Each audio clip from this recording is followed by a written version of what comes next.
Praise the lord. హల్లెలూయా. సర్వోన్నతుడైన యేసుక్రీస్తు నామంలో మీకందరికీ మా హృదయపూర్వక వందనాలు తెలియజేస్తూ ఉన్నాను. అభిషేక స్వరం అనే మా కార్యక్రమంకు మరొకసారి మిమ్మల్ని అందరినీ ప్రేమపూర్వకంగా ఆహ్వానిస్తూ ఉన్నాను. ప్రభునందు ప్రియులారా, మీ అందరూ బాగున్నారా? దేవుని కృపలో మీరు అనుదినము వర్ధిల్లాలి అని మీ అందరి కోసం ప్రార్థన చేస్తూ ఉన్నాం. ప్రియులారా, ప్రతిదినం ఈ కార్యక్రమాలు అందించబడుతున్న సందేశాలు మీరందరూ వీక్షిస్తూ ఆత్మీయంగా బలపరచబడుతున్నారని విశ్వసిస్తున్నాం. ప్రభువును స్తుతిస్తున్నాం. ప్రియులారా, దేవుని వాక్యం మనల్ని బలపరుస్తూ ఉంటుంది.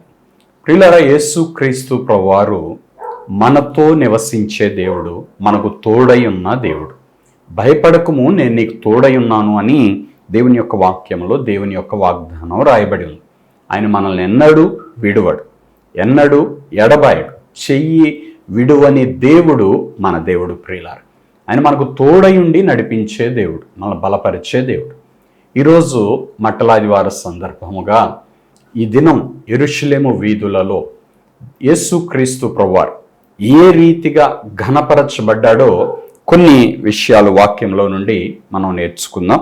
మత్తయి సువార్త 21వ అధ్యాయం 1వ వచనం నుండి దేవుని యొక్క వాక్యం చదువుకుందాం. తరువాత యెరూషలేమునకు సమీపించి ఒలీవ చెట్ల కొండ దగ్గరనున్న బెత్పగేకు వచ్చినప్పుడు యేసు తన శిష్యులలో ఇద్దరిని చూచి, మీ ఎదుటనున్న గ్రామమునకు వెళ్ళుడి. వెళ్ళగానే కట్టబడి ఉన్న ఒక గాడిదయు దానితో ఉన్న ఒక గాడిద పిల్లయు మీకు కనబడును. వాటిని విప్పి నా యొద్దకు తోలుకొని రండి.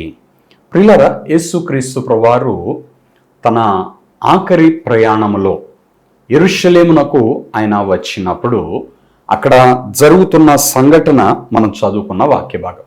ఒలీవ చెట్ల కొండ దగ్గర ఉన్నటువంటి బెత్పగే అనే ప్రాంతానికి ఆయన వచ్చారు. ప్రియులారా, ఈ బెత్పగే అనే ప్రాంతమునకు ఓ ప్రత్యేకత ఏమని వ్రాయబడి ఉంది అంటే, ఈ ఒలీవ కొండ యెరూషలేం పట్టణానికి తూర్పు దిక్కుగా ఉన్నదండి. ఆ కొండ పై నుంచి కిందున్న యెరూషలేం పట్టణం మొత్తం కూడా కనబడుతూ ఉంటుంది.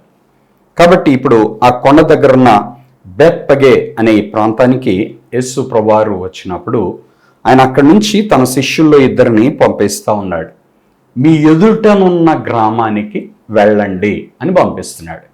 వాళ్ళని పంపిస్తూ యేసు ప్రభువారు ప్రత్యేకమైన పనిని వారికి అప్పచెప్తూ ఉన్నాడు. ఆ పట్టణంలోనికి మీరు వెళ్ళగానే, అక్కడ మీకు వెళ్ళగానే కట్టబడి ఉన్న ఒక గాడిద పిల్ల మీకు కనబడతాయి అని చెప్పాడు. అవి అక్కడ కట్టబడి ఉన్నవని ఈయన ఇక్కడ నుండి చూస్తూ చెప్తూ ఉన్నాడు. అంటే ఈయన దేవుని కుమారుడు అని చెప్పడానికి ఒక రుజువు. దేవుడు ఎలాగైతే సర్వాంతర్యామిగా సమస్తమును చూడగలడో, యేసు ప్రభువారు శరీరధారిగా ఉన్నప్పుడు ఇక్కడ నుండి అక్కడ కట్టబడి ఉన్న ఆ గాడిద పిల్లను చూస్తూ ఉన్నాడు. ప్రియులారా, యేసు ప్రభువారు ఈ ఒలీవల కొండ దగ్గరున్న బెత్పగే దగ్గర నుంచి అక్కడ ఎదుటున్న గ్రామంలో కట్టబడి ఉన్న గాడిద పిల్లను చూచినట్లయితే మనలను కూడా ఆయన చూస్తూ ఉన్నాడు. ఈ సమయంలో ఈ కార్యక్రమం చూస్తున్న మిమ్ములను దేవుడు చూస్తూ ఉన్నాడు.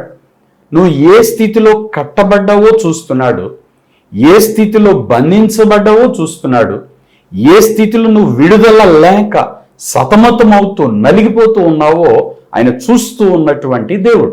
చోటు మాత్రమే కాదు, విడిపించే విడుదల నాయకుడు యేసుక్రీస్తు ప్రభువారు. ప్రియులారా, అందుకే ఆయన తన శిష్యులు ఇద్దరిని పంపిస్తున్నాడు. మీరు వెళ్ళి వాటి కట్లు విప్పి నా యొద్దకు తోలుకొని రండి అనే మాట చెప్తాడు. వాటిని విప్పి నా యొద్దకు తోలుకొని రండి అని ప్రభువు తన శిష్యుల్ని పంపిస్తూ ఉన్నాడు. ప్రియులారా, ఒక గాడిద ఓ చోట కట్టబడింది అంటే దాని అర్థం ఏంటంటే, ఇక అది ఒంటరిగా ఎక్కడికి వెళ్ళలేదు, ఆడ బంధించబడి అది ఏ పని చేయలేదు. తన మనసులో అనుకున్నది ఏది అది చేయలేని పరిస్థితి అన్నమాట. ఇక ఎంత తిరిగినా ఆ చుట్టూ ఆ సర్కిల్లో ఆ సరౌండింగ్లో తిరగటమే కానీ బయటికి కొంచెం దూరం వెళ్ళటం అనేది జరగదు. ప్రియులారా, కొంతమంది జీవితాల్లో ఆశీర్వాదం లేకపోవటం, అభివృద్ధి లేకపోవటం, అనుకున్న పని చేయలేకపోవటం, నేను చేయాలనుకుంటున్నాను కానీ చేయలేకపోతున్నాను అని అనుకోవటం, వెళ్ళాలి అనుకుంటున్నాను కానీ వెళ్ళలేకపోతున్నాను అని అనుకోవటం, ఏదైనా విడుదల పొందాలి అనుకుంటున్నాను కానీ నేను విడుదల పొందలేకపోతున్నాను అనుకోవటం, ఇవన్నీ దేనికి గుర్తుగా ఉన్నాయంటే బంధించబడిన జీవితానికి గుర్తుగా ఉన్నాయి ప్రియుల. యేసుక్రీస్తు ప్రభువారు బంధకములలో ఉన్న వారిని విడిపించే దేవుడై ఉన్నాడు. అందుకే ఆయన ఈ భూలోకమునకు దిగి వచ్చి ఉన్నాడు. ఆయన రక్షకునిగా భూమి మీద పుట్టిన వాటిలో ప్రధానమైన కారణం బంధకములు త్రెంచి విడుదల ఇచ్చే రక్షకుడుగా ఉన్నాడు ప్రియుల. ఇప్పుడు ఈ గాడిదని ఆ కట్ల నుండి విడిపించాలి అనేది ఆయన యొక్క ఉద్దేశం. గాడిదను మాత్రమే కాదు సుమా, గాడిద పిల్లను కూడా. ఇక్కడ మనం చూస్తే గాడిద బంధించబడింది, గాడిద పిల్ల బంధించబడింది. అంటే ఇక్కడ కొన్ని కుటుంబాలు బంధించబడిన కుటుంబాలుగా కనబడుతున్నాయి. కొంతమంది వ్యక్తులు బంధించబడిన వ్యక్తులుగా కనబడుతున్నారు. కొంతమంది తల్లిదండ్రులు బిడ్డలు, లేక తల్లి బిడ్డ, లేక తండ్రి లేక బిడ్డ కుటుంబంలో ఇలాగూ బంధించబడిన స్థితిలో ఉన్నటువంటి వారిని కూడా విడిపించుటకై ప్రభు తన శిష్యులను పంపిస్తున్నాడు. దేవుని వాక్యం వచ్చినప్పుడు వెలుగు కలుగుతుంది. వాక్యం వెల్లడి అగుట తోడనే వెలుగు కలిగను అని దేవుని వాక్యం చెప్తుంది. అట్లాగే దేవుడు తన శిష్యులను మీ దగ్గరకు పంపించారంటే, సేవకులను మీ దగ్గరకు పంపించారంటే, మీతో సేవకులు ఏదైనా ఒక వాగ్దానం చెప్తున్నా, ఓ వాక్యం మీకు చెప్తున్నా, ఏదైనా మీ విడుదల కొరకు మాట్లాడుతున్నా, అది దేవుడు పంపించిన కార్యం అని మీరు అర్థం చేసుకోవాలి. అప్పుడు దేవుడు ఆ కార్యాన్ని మీ జీవితంలో చేయబోతున్నాడు అని కూడా మీరు గ్రహించాలి ప్రియుల. ప్రభువు మిమ్మల్ని విడిపించటానికై ఆయన మిమ్మల్ని చూస్తున్న దేవుడు, మీ యొద్దకు తన శిష్యులను పంపించిన దేవుడు, మిమ్మల్ని విడిపించే దేవుడు. ఆ తర్వాత ఇక్కడ ఇంకొక మాట ఏమని రాయబడి ఉంటది అంటే, దానితో ఉన్న గాడిదను గాడిద పిల్లను విప్పి మీరు నా యొద్దకు తోలుకొని రండి అని చెప్తూ 3వ వచనం అంటాడు, ఎవడైనను మీతో ఏమైనను అనిన ఎడల అవి ప్రభునకు కావలసి ఉన్నవని చెప్పవలెను.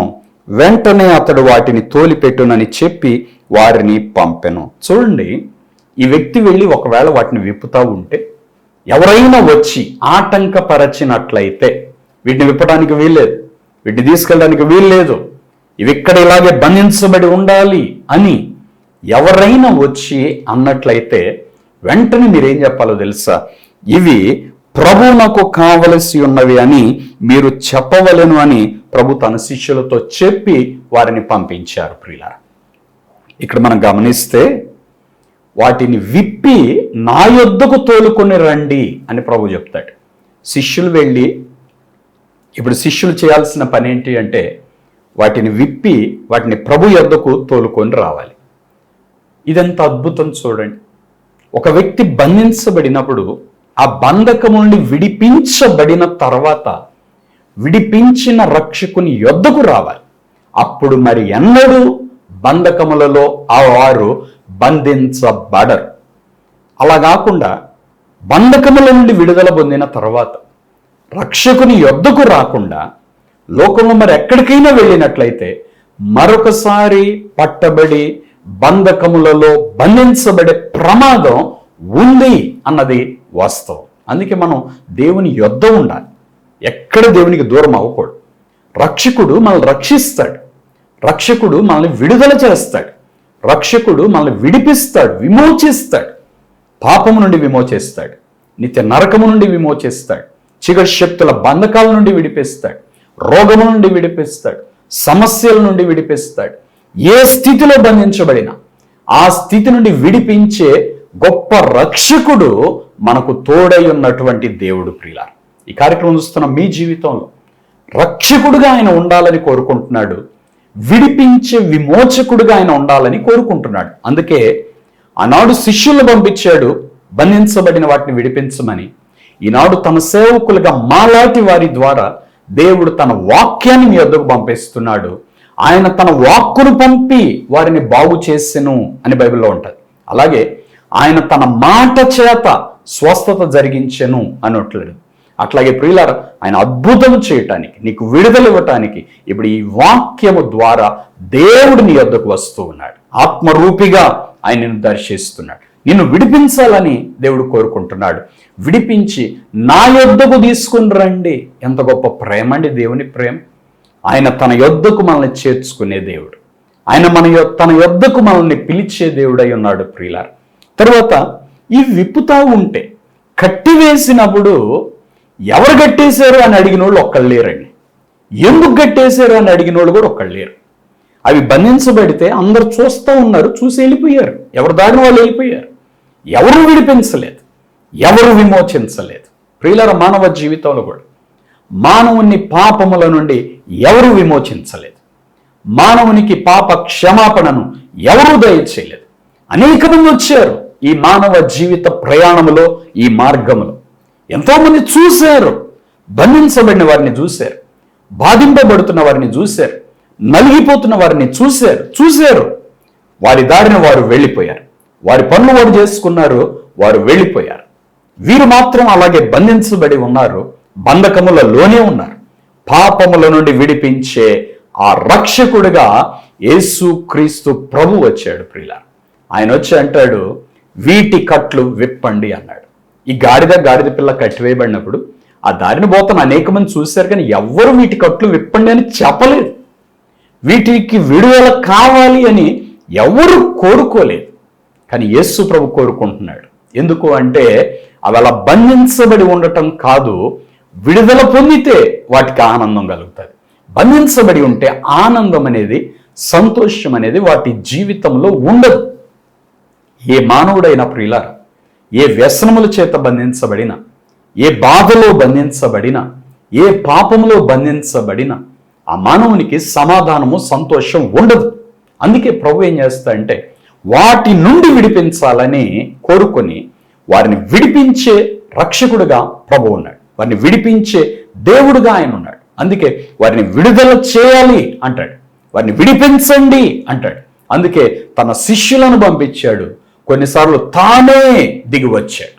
శరీరధారిగా దేవుడై ఉండి మహామహిమలో ప్రకాశించే రక్షకుడు మన యొద్దకు దిగి వచ్చిన ప్రత్యేకమైన కారణం ఏమిటి అంటే నిన్ను నన్ను మన బంధకముల నుండి విడిపించాలి అని, పాపము నుండి విడిపించాలి అని, శాపము నుండి విడిపించాలి అని, నిత్య నరకము నుండి విడిపించాలి అని రక్షకుడిగా ఆయన మన యొద్దకు దిగి వచ్చిన దేవుడై ఉన్నాడు ప్రియులారా. వాటిని విప్పుదామంటే ఎందుకు విప్పుతున్నారు అని అడిగారు, కానీ అవి బంధించబడినప్పుడు ఎందుకు బంధించారు అని ఎవరు అడగలేదు. ప్రభువే చెప్పాడు అన్నమాట. వాటిని విప్పుతా ఉంటే మీరు ఎవరన్నా వచ్చి అడుగుతారు, ఎందుకు వీటిని విప్పుతున్నారు అని అడుగుతారు. అప్పుడు మీరేం చెప్పాలంటే ఇవి ప్రభువునకు కావలసి ఉన్నవని చెప్పవలెను. ఎవరికి కావాలిను? ప్రభువుకు కావాలి. కొన్నిసార్లు కొంతమంది వ్యక్తులు అనుకుంటారు, నేను ఎవరికి అక్కర్లేదండి, నన్ను ఎవ్వరు పట్టించుకోరండి, నన్ను ప్రేమించేవారు ఎవ్వరూ లేరండి, నా జీవితం అంత విరక్తిమయం, నా జీవితం అంతా ఎవరు లేనట్టుగా ఒంటరితనంతో ఉంది. ఎవరు చెప్పారు? నీవు ప్రభువుకి కావాలి. నీకోసం ప్రభు తన ప్రాణం పెట్టాడు. నిన్ను ప్రభు రక్తమిచ్చి కొన్నాడు. నీకు ప్రభువు తండ్రిలా ఉండటానికి కోరుకుంటున్నాడు. అందుకే యేసయ్య ఆయన తన బిడ్డల్ని తన యొద్దకు పిలుస్తూ ఉన్నాడు. లోబడనొల్లని ప్రజల వైపు దినమెల్లా నా చేతులు చాపి ఉన్నాను అన్నాడు. రోజంతా నీ కోసం చేతులు చాపిన గొప్ప రక్షకుడు ఆయన అంటాడు, నువ్వు ప్రభువుకు కావాలి. ఎవరికి అక్కర్లేకపోయినా, నీ తల్లిదండ్రికి నువ్వు అక్కర్లేకపోయినా, నీ భర్తకు నువ్వు అక్కర్లేకపోయినా, నీ బిడ్డలకు నువ్వు అక్కర్లేకపోయినా, నీ భార్యకు నువ్వు అక్కర్లేకపోయినా, నీ అన్నదమ్ములకు నువ్వు అక్కర్లేకపోయినా, నీ అక్క చెల్లెండ్రకు నువ్వు అక్కర్లేకపోయినా, నీ బంధువులకు నువ్వు అక్కర్లేకపోయినా, నీ స్నేహితులకు నువ్వు అక్కర్లేకపోయినా, నువ్వెవ్వరికీ అక్కర్లేకపోయినా నీవు మాత్రం ప్రభువుకు కావాలి. ప్రభు దృష్టిలో నువ్వు ఒక శ్రేష్టమైన వ్యక్తివి. ప్రభు నిన్నెంతో ప్రేమిస్తూ ఉన్న దేవుడై ఉన్నాడు. ప్రభువు తన ప్రేమనంతటిని నీ మీద చూపించగలడు. ఆయన నీకు రక్షకుడిగా ఉండగలడు, నీకు విమోచకుడిగా ఉండగలడు, నీకు స్నేహితుడిగా ఉండగలడు, నీకు తల్లిగా తండ్రిగా ఉండగలడు. ఒకని తల్లి వాడిని ఆదరించినట్లు నేను మిమ్మల్ని ఆదరించేదనని ప్రభు చెప్తాడు. నువ్వు ప్రభువుకు కావాలి. ఎవ్వరు నువ్వు నాకు వద్దు అన్నా, ఎవ్వరు నిన్ను పట్టించుకోకపోయినా, ఎవ్వరు నిన్ను ప్రేమించకపోయినా నువ్వు ప్రభువుకు కావాలి. కొన్నిసార్లు కొంతమంది వ్యక్తులు వారి జీవితంలో వారు అంటూ ఉంటారు, మేము బ్రతికి ఎవరి కోసం, ఎందుకు ఇంకా నువ్వు దేవుని కోసం బ్రతకాలి. నిన్ను దేవుడు ఈ భూలోకంలో పుట్టించింది, నిన్ను ఇప్పటి వరకు కాపాడి బ్రతికించింది దేవుడు. నువ్వు ప్రభువుకు కావాలి. ఎందుకంటే భూలోకంలో దేవునితో జీవించి రక్షణ పొందుకొని దైవ రాజ్యంలో దేవునితోనూ కలిసి ఉండాలని దేవుడు ఆ ఉన్నతమైన పిలుపు నీకు ఇచ్చి, నిన్ను రక్షించుట కొరకై తన ప్రాణాన్నే నీకు ఇచ్చి, నిన్ను పాపము నుండి విడిపించాలని, నీ పాపములు క్షమించాలని తన రక్తమంతటిని మన కోసం కార్చి ఆయన మనల్ని ఎన్నుకున్నాడు, కొనుక్కున్నాడు, ఏరుకున్నాడు, ఏర్పరచుకున్నాడు. మనము నిత్యము దేవునితో ఉండాలి అని. మనల్ని ప్రేమించే దేవుడు ప్రియుల, మనల్ని సంరక్షించే దేవుడు, మనకు తోడై ఉండే దేవుడు. మనం మాట్లాడుతుంటే దేవునికి సంతోషం. అందుకే మన ప్రార్థన దేవునికి చాలా ఇష్టం. మనం చూసి దేవుడు ఆనందిస్తాడు. ఎందుకంటే మన మీద ఆయనకు అంత ప్రేమ. మనం ఆయనతో ఉంటే చాలు, ఆయనకి చాలా సంతోషం కలుగుతుంది. అందుకే నువ్వు ప్రభువుకు కావాలి. లోకం నువ్వు నాకు వద్దు అన్నప్పటికీ, లోకమంతా నిన్ను వెలివేసిన ఆయన మాత్రం నిన్నెన్నడూ త్రోసివేయడు. ఆయన నిన్నెన్నడూ నెట్టివేయడు, నిన్నెన్నడూ చులకన చేయడు, నిన్నెన్నడూ అవమానించడు, నిన్నెన్నడూ త్రోసివేయడు. లోకం అవసరం ఉన్న వారిని దగ్గర చేర్చుకుంటుంది, అవసరం లేని వారిని నెట్టేస్తుంది. కొన్నిసార్లు అవసరానికి వాడుకొని కూడా త్రోసివేస్తుంది లోకం. కానీ ప్రభు తన బిడ్డల్ని ఎన్నడూ చెయ్యి విడువడు. ఆయన వారికి తోడై ఉండి వారి చేయి పట్టుకుని వారు నడిపించే బలమైన దేవుడై ఉన్నాడు ప్రియులారా. అందుకే ఆయన అంటాడు, ఇవి ప్రభువులకు కావలసి ఉన్నవని మీరు చెప్పండి అంటాడు. వెంటనే ఎవరైతే వ్యతిరేకంగా మాట్లాడారో, ఎవరైతే ఆటంకపరచాలని చూశారో, ఇంక వాళ్ళెవ్వరూ నిన్ను ఆటంకపరచలేరు. ఇంక వాళ్ళెవ్వరూ నిన్ను ఆపరు, వ్యతిరేకంగా చెప్పరు. వెంటనే వారు వాటిని విడిచిపెట్టేస్తారంతే. ఎందుకంటే అవి దేవునికి కావాలి అన్నప్పుడు ఆటంకపరిచినట్లయితే దేవుని యొక్క తీర్పు వారి మీద బయలుదేరుతుంది. అందుకని ఎవరు కూడా అంత సాహసం చేయరు. దేవునికి విరోధముగా ఎవరు కూడా నిలబడరు, అలాంటి ప్రయత్నం కూడా చేయరు. కాబట్టి వెంటనే వారు వాటిని తోలిపెట్టునని చెప్పి వారిని పంపెను. ప్రవక్త వలన చెప్పబడినది నెరవేరినట్లు ఇది జరిగను. అదేమనగా 5వ వచనం, ఇదిగో నీ రాజు సాత్వికుడై గాడిదను భారవాహక పశువు పిల్లయైన చిన్న గాడిదను ఎక్కి నీ యొద్దకు వచ్చుచున్నాడని సియోను కుమారితో చెప్పుడి అనున్నది. ప్రియులారా, ఇదొక ప్రవచనం. జకరియా గ్రంథకర్త తన ప్రవచనంలో వ్రాయబడిన మాట యేసు ప్రభువారి జీవితంలో నెరవేరుతుంది. ఈయన రాజు, కానీ సాత్వికుడు, దీనుడు. రాజు ఘనముగా, గర్వముగా, డంబముగా, గంభీరముగా వస్తాడు. కానీ ఈ రాజు అలా డంబముగా వచ్చే రాజు కాదు, గంభీరంగా వచ్చే రాజు కాదు. ఈ రాజు ఎవరంటే దీనుడు, సాత్వికుడు. అందరు రాజులు గుర్రాలు ఎక్కొస్తారు, ఈ రాజు గాడిదని ఎక్కొస్తాడు. సామాన్యమైన వ్యక్తిగా వస్తాడు. ఈయన రాజులకు రాజు, ప్రభులకు ప్రభు. ఈయన ప్రత్యేకత వేరే, ఈయన గొప్పతనం వేరే, ఈయన మహిమ వేరే. అది ఉన్నతమైనది. ఏ మనిషితోటి అది పోల్చదగినది కాదు. అందుకే ఈ రాజు సాత్వికుడై గాడిదను, భారవాహక పశువు పిల్లైన చిన్న గాడిదను ఎక్కి నీ వద్దకు వచ్చుచున్నాడని సియోను కుమారితో చెప్పుడి. ప్రియులారా, ఇక్కడ సియోను కుమారి అంటే యెరూషలేము కుమారి, అంటే సంఘము, లేక దేవుని పిల్లలు. ప్రియ దేవుని బిడ్డ, నిన్ను వెతుకుతూ నీ రక్షకుడు నీ వద్దకు వస్తాడు అన్న సంగతి నీకు తెలుసా? దేవుడే నీ వద్దకు వస్తాడు.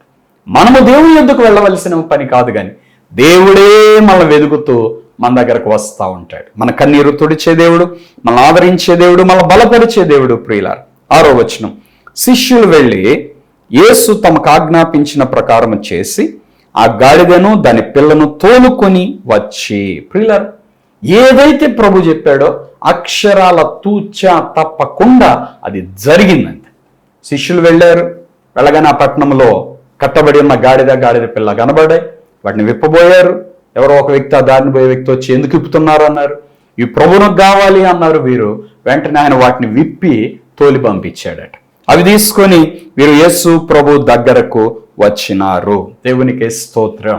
ప్రియులారా, వాస్తవానికి ఆ దినముల్లో గాడిదను ఒక చోటు నుంచి మరొక చోటుకి ప్రయాణం చేయటానికి ఒక వాహనముగా వాడుకునేవారు. గాడిదను అలాగే వాడేవారు.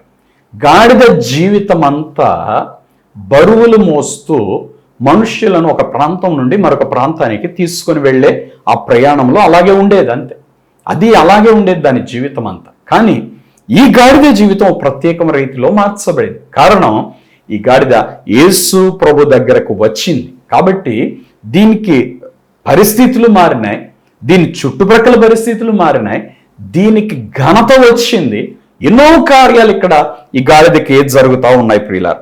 గాడిదని ఎప్పుడైతే ప్రభు దగ్గరికి తోలుకొని వచ్చారో వెంటనే ఆ గాడిద మీద అంటే అందరూ బట్టలు వేశారట. బట్టలు వేసి ఆ బట్టల మీద ప్రభుని కూర్చోబెట్టారు. ఆయన కూర్చున్నాడు. తర్వాత 8వ వచనం, జనసమూహములో అనేకులు తమ బట్టలు దారి పొడుగున పరచిరి. చూసారు, గాడిద రాగానే గాడిద మీద బట్టలు వేసి ఆ బట్టల మీద ప్రభువును కూర్చోబెట్టారు. ఇప్పుడు ఈ గాడిద ఎవరు అంటే యేసు ప్రభు కూర్చున్నటువంటి గాడిద, రక్షకుడు కూర్చున్నటువంటి గాడిద. దీనికి అంత ధన్యత దొరికిందండి.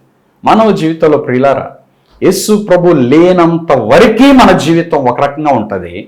యేసు ప్రభు మన జీవితంలోనికి వచ్చిన తర్వాత మన జీవితం ఓ ప్రత్యేకమైన రీతిలో ఉంటుంది ప్రియులారా. అంతకుముందు జీవితానికి యేసు ప్రభుని కలిగిన జీవితానికి చాలా వ్యత్యాసం ఉంటుంది. యేసు ప్రభు ఆయన ఘనతనిచ్చే దేవుడు, ఆయన పరిశుద్ధుడు, ఆయన రాజుల రాజు ప్రభుల ప్రభు. ఆయన ఉంటే చాలు ఘనత అంతే, ఆయన ఉంటే చాలు ఆశీర్వాదం అంతే. ఆయన ఎప్పుడైతే గాడిద మీద ఎక్కాడో ఈ గాడిద పొజిషన్ మారిపోయిందంటే. అంతకుముందు అయితే దీని మీద బరువులు వేసి దీన్ని ఈడ్చుకొని వెళ్ళేవారు. ఇప్పుడు ఈ గాడిద మీద ప్రభు ఎప్పుడైతే కూర్చున్నాడో మనుషులు తమ బట్టలు దారి పొడుగునా పరవటం ప్రారంభించారు. ఇప్పుడు ఈ గాడిద అడుగులు వస్త్రముల మీద పడుతున్నాయే కానీ క్రింద బట్టలేదు, నేల మీద బట్టలేదు. అంతకుముందు అయితే దాని అడుగులు ఎప్పుడు నేల మీదే. కానీ ఇప్పుడు యేసు ప్రభు ఎక్కిన గాడిద కాబట్టి దీని అడుగులు నేల మీద పొరపాటును కూడా పట్టలేదు. దీని అడుగులన్నీ వస్త్రముల మీద పడతా వస్తున్నాయి. అంతేకాదు, ఇంకా జనసమూహంలో అనేకులంట చెట్ల కొమ్మలు నరికి దారి పొడుగున పరిచిరి. ఇప్పుడు చెట్ల కొమ్మలు ఆ కాలుకు నొప్పి తగలొద్దు అన్నట్టు. నీ దేవుడైన యెహోవా నిన్ను గూర్చి తన దూతలకు ఆజ్ఞాపించును, వారు నిన్ను తమ చేతుల మీద ఎత్తి పట్టుకుంటారు, నీ పాదములకు రాయి కూడా తగలకుండా అని కీర్తన గ్రంథంలో చక్కని మాట ఉంది. కానీ ఇప్పుడు ఈ గాడిద పరిస్థితి ఎట్లా ఉందంటే దీని కాలికి రాయి తగలకుండా చెట్ల కొమ్మలు, దారి పొడుగున బట్టలు పరిచారు. ప్రజలందరూ ఆ ప్రక్క ఈ ప్రక్క నిలబడ్డారు. ఆ గాడిద మీద ప్రభు కూర్చున్నాడు. ఇప్పుడు ఆయన యెరూషలేము వీధులలో ఆయనను నడిపిస్తున్నారు. ఎలా? గాడిద మీద ఎక్కి ఒక ఘనతకు కారణముగా ఒక ఊరేగింపుగా అలా తీసుకుంటూ వెళుతూ ఉన్నారు ప్రియులారా. అలా వెళుతూ ఉన్నప్పుడు జనసమూహంలో కొంతమంది, ఆయనకు ముందు కొంతమంది వెళుతున్నారు, అలాగే ఆయనకు వెనక కొంతమంది వస్తా ఉన్నారు ప్రియులారా. ఈ రీతిగా అక్కడంతా ఒక పండగ వాతావరణంలా జరుగుతూ ఉంది. యేసు ప్రభు వారు గాడిద మీద కూర్చున్నారు. గాడిద అడుగులన్నీ కూడా వస్త్రముల మీద, ఆ కొబ్బరి ఆ చెట్ల కొమ్మల మీద పడతా ఉన్నాయి. అలాగూ నడుచుకుంటూ వెళ్తా ఉన్నారు ప్రియులారా. ఇప్పుడు ఆయన ముందు వెళుతున్నవారు, వెనక వస్తున్నవారు వారు చెప్తున్న ఒక మాట ఏంటంటే, దావీదు కుమారునికి జయము, ప్రభు పేరిట వచ్చు వాడు స్తుతింపబడును గాక, సర్వోన్నతమైన స్థలములలో జయము అని కేకలు వేయుచుండిరి. ప్రియులారా, 9వ వచనంలో రాయబడిన మాట. మూల భాషలో హోసన్నా అని ఉంటుంది. హోసన్నా, హోసన్నా అంటే జయము అని అర్థం. మరికొన్ని భాషల్లో అట రక్షణ అని అర్థం అట.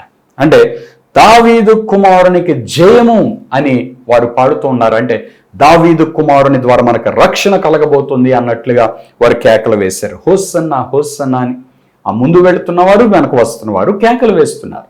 ప్రభువుని ఘనపరుస్తున్నారు, ప్రభువుని మహిమపరుస్తున్నారు. ఆ దినము యెరూషలేము వీధుల్లో ప్రియులారా, ఆదివారం నాడు ఎంతో గొప్ప ఘనత యేసు ప్రభునకు కలిగింది. చిన్నలు, పెద్దలు, స్త్రీలు, పురుషులు అందరూ కలిసి కేకలు వేయటం ప్రారంభించారు. హోసన్నా, హోసన్నా, హోసన్నా అని అందరూ కూడా కేకలు వేయటం ప్రారంభించారు. ప్రభు పేరిట వచ్చువాడు స్తుతింపబడును గాక, సర్వోన్నతమైన స్థలములలో జయము అని కేకలు వేస్తా ఉన్నారు. 10వ వచనం. ఆయన యెరూషలేములోనికి వచ్చినప్పుడు పట్టణమంతయు ఈయన ఎవరో అని కలవరపడెను.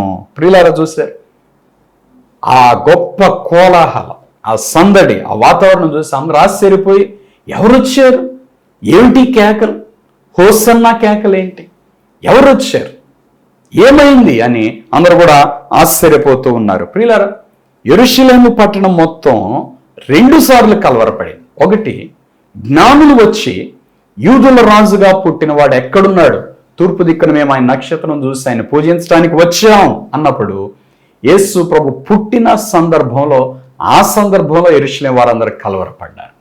యేసు ప్రభుని ఇక్కడ హోసన్నా హోసన్నా అని ప్రజలందరూ గణపరుస్తూ ఉన్నప్పుడు ఈ సందర్భంలో కూడా యెరూషలేము పట్టణం అంతా కలవరపడెను అనే మాట మనం చూస్తాం ప్రియులారా. 11వ వచనం, జనసమూహము ఈయన గలిలయలోని నజరేతు వాడగు ప్రవక్త అయిన యేసు అని చెప్పిరి. చూసారా ప్రియుల, యేసు అని వారందరూ కూడా చెప్పారండి. ఈయన ఎవరు ఈ రీతిగా కేకలు వేస్తుంది? ఎవరు వచ్చారు అంటే యేసు క్రీస్తు ప్రభు వచ్చాడు. ఆయన వస్తే సంతోషం, ఆయన వస్తే అక్కడ ఒక ఉజ్జీవం, ఆయన వస్తే అక్కడ ఒక ఆశీర్వాదం. అంతే. ఆయన అడుగు పెట్టాడంటే అక్కడ దేవుని కార్యాలు జరగటం ప్రారంభిస్తాయి. అంతే ప్రియులారా. ఇంకా లూకాసు వార్తలు రాయబడిన మాట ఏంటి అంటే 19వ అధ్యాయము 38వ వచనంలో మనం చూస్తే, ప్రభు పేరిట వచ్చు రాజు స్తుతింపబడును గాక, పరలోకమందు సమాధానమును సర్వోన్నతమైన స్థలములలో మహిమయు ఉండును గాక అని తాము చూచిన అద్భుతములన్నిటిని గూర్చి మహాశబ్దముతో దేవుని స్తోత్రము చేయ సాగిరి అని మనం చూస్తాం. అక్కడ దేవునికి స్తోత్రం కలుగుతుంది. ఏ విషయాలు మాట్లాడుతున్నారు? ప్రభువు పేరిట వచ్చు రాజు స్తుతింపబడును గాక. అక్కడ ప్రభుని రాజు అని వారు మాట్లాడుతున్నారు. అంటే ఈయన మెస్సియా, ఈయన క్రీస్తు, ఈయన లోకరక్షకుడు అని వారు మాట్లాడుతున్నారు. తర్వాత పరలోకమందు సమాధానం, సర్వోన్నతమైన స్థలములో మహిమ, అలాగే వారు చూసిన అద్భుతాలు, ఆయన గుడ్డివారి కళ్ళు ఇవ్వటం, గుడ్డివారు నడిచేలా చేయటం, మగవారు మాట్లాడేలా చేయటం, చనిపోయిన వారిని బ్రతికించటం, కుష్ఠరోగులు శుద్ధులవ్వటం, ఈ అద్భుతాలన్నీ చెబుతూ వారు దేవుని స్తుతిస్తూ ఉన్నారట. ఇక ఇప్పుడు అక్కడ ఉన్న కొంతమంది పరిసయ్యులకి అది నచ్చలేదు ప్రియులారా. వెంటనే వాళ్ళు వచ్చి అంటారు, బోధకుడా నీ శిష్యులను గద్దించు, వీళ్ళందరూ ఇట్లా కేకలు వేస్తున్నారు అని వాళ్ళతో అంటాడు. లూకాసు వార్త 19వ అధ్యాయం 40వ వచనం, ఆయన వారిని చూచి, వీరు ఊరకుండిన ఎడల ఈ రాళ్ళు కేకలు వేయనని మీతో చెప్పుచున్నానని. చూడండి, స్తోత్రాలు చెప్తూ వారందరూ ప్రభుని కనబరుస్తుంటే కొంతమంది అంటారు వీళ్ళని నోరు మూసుకోమని చెప్పు అంటే, వీళ్ళు మౌనంగా ఉంటే రాళ్ళు కేకలు వేస్తాయి. దేవుని స్తుతించే ఆ కార్యక్రమం మనుష్యులకు దేవుడు అప్పగించాడు. మనుషులు మౌనంగా ఉంటే రాళ్ళు కేకలు వేసి దేవుని స్తుతిస్తాయట. ఏమన్నా ఒకసారి మీరు ఊహించండి, ప్రపంచంలో ఉన్న రాళ్ళన్నీ అరవటం కానీ మొదలు పెడితే మనుషుల చెవులు ఏమైపోతాయి? రాయి శబ్దం ఎంత కఠినంగా వినబడుతుందో. మనం ఎప్పుడైనా ఒక రాయి తీసుకుని ఇంకో రాయిని కొట్టామంటే ఆ సౌండ్ అబ్బో భయంకరంగా ఉంటుంది అన్నమాట. వినడానికి కర్ణ కఠోరంగా ఉంటుంది. అలాంటి రాళ్ళు మొత్తం కలిసి అరవటం కానీ మొదలుపెట్టినాయి అనుకోండి, పరిస్థితి ఏంటి చెప్పండి? ఆయన్ను ఘనపరుస్తూ ఉన్నారు. హోసన్నా హోసన్నా అని వాళ్ళందరూ కేకలు వేస్తూ ఉన్నారు. ప్రియులారా, ఈ మట్టలాది వారం నాడు యేసు క్రీస్తు ప్రభువారు ఘనుడుగా, రాజుగా మన యొద్దకు వస్తూ ఉన్నాడు. ఈ కార్యక్రమం చూస్తున్న ప్రియ దేవుని బిడ్డ, నిన్ను రక్షించటానికై, నిన్ను దీవించటానికై, నీకు సహాయం చేయటానికై, నీవు పడి ఉన్న బంధకం నుండి విడిపించటానికై నీ యొద్దకు ప్రభు వస్తూ ఉన్నాడు. ఆయన చేర్చుకుంటావా? ప్రభా నా జీవితంలోనికి రండి, నన్ను విడిపించండి, నాకు రక్షకుడిగా ఉండండి అని నువ్వు స్వీకరించినట్లయితే నీ జీవితంలో కూడా ప్రభు ఘనత ఇస్తాడు, ఆశీర్వాదాన్ని ఇస్తాడు. ప్రార్థన చేసుకుందాం. తల్ల వంచి కళ్ళు మూసుకోండి. మీ కొరకు ప్రార్థన చేస్తాను. మహాపరిశుద్ధుడైన తండ్రి, ప్రేమ కలిగిన ప్రభా, మీకు వందనాలు, స్తోత్రాలు. ఈ కార్యక్రమం చూస్తున్న మా ప్రియులందరినీ దర్శించండి ప్రభా. వారి జీవితంలో నీ గొప్ప కార్యాలు జరిగించండి. నువ్వు రక్షకుడిగా వారి జీవితంలో ఉండండి. వారు ఏ బంధకాల్లో ఉన్నారో బంధకాలను విడిపించండి. వారు ప్రభును కావలసిన వారిని గుర్తించడానికి సహాయం చేయండి. మీరు మా జీవితంలోనికి వస్తే మాకు ఘనత కలుగుతుందని మేము గ్రహించి మీ నామాన్ని మహింపరచడానికి కృపదయచేయండి. ఈ కార్యక్రమం చూస్తున్న ప్రతి వ్యక్తిని దర్శించి, అనారోగ్యంతో బాధపడుతున్న బిడ్డలు ముట్టి స్వస్థపరచున్నాయి. క్యాన్సర్ గడ్డలు యేసు నామములో కరిగిపోవాలని ప్రార్థన చేస్తున్నా ప్రభు. చిన్న బిడ్డలను ముట్టండి నాయన, స్త్రీలను ముట్టండి, పురుషులను ముట్టండి ప్రభు. ఈ దినములలో ఎవరైతే అనారోగ్యముల చేత బాధింపబడుతూ ఈ కార్యక్రమాన్ని చూస్తున్నారో ప్రభా, అది ఎటువంటి అనారోగ్యమైన యేసు నామములు ముట్టి బాగు చేయండి ప్రభా. నీకు అసాధ్యమైంది ఏదీ లేదు. నిన్ను స్వస్థపరచు యెహోవాను నేనే అని వాగ్దానం చేసావు. నిత్య సూర్యుడా, మీ రెక్కల నీడలో నా ఆరోగ్యం బిడ్డలకు దయచేయండి. నీ జీవమును విడుదల చేయండి, పునరుద్ధరణ శక్తిని విడుదల చేయండి. నీ బిడ్డలు తాకండి, బలపరచండి, నూతన శక్తి, నూతన బలం దయచేయండి.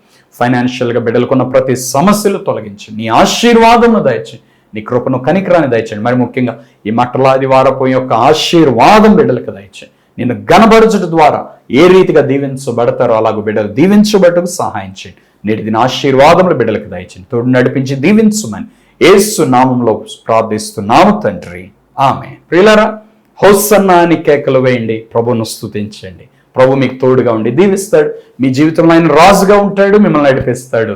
ఆయన ఇచ్చే విడుదల, విమోచన మీరు చూడగలుగుతారు. దేవుడు మిమ్మల్ని దీవించును గాక. God bless you. ఆమేన్. మీ ప్రేమపూర్వక కానుకలు చెక్ ద్వారా లేక డిడి ద్వారా లేక ఆన్లైన్ ట్రాన్స్ఫర్ ద్వారా మాకు పంపించుటకై మా account number 115894449296, state bank of India, IFSC code SBIN 00212232. అలాగే మీ ప్రేమపూర్వక కానుకలు గూగుల్ పే ద్వారా, ఫోన్ పే ద్వారా, అలాగే పేటిఎం ద్వారా కూడా మాకు పంపించవచ్చును. మీరు మాకు పంపించుటకై మా ఫోన్ నంబర్స్ 9346892569, మరి యొక్క నంబర్ 8886667676. అలాగే మీరు మమ్మల్ని సంప్రదించుటకై మా చిరునామా pastor M. John Wesley, door number 59-3-444, Redla Bazar, పాత గుంటూరు, గుంటూరు. Pin number 522001. మీ ప్రార్థన అవసరతలు మాకు తెలియపరచుటకై మా ఫోన్ నంబర్స్ 8886667676, మరి యొక్క నంబర్ 7075159777.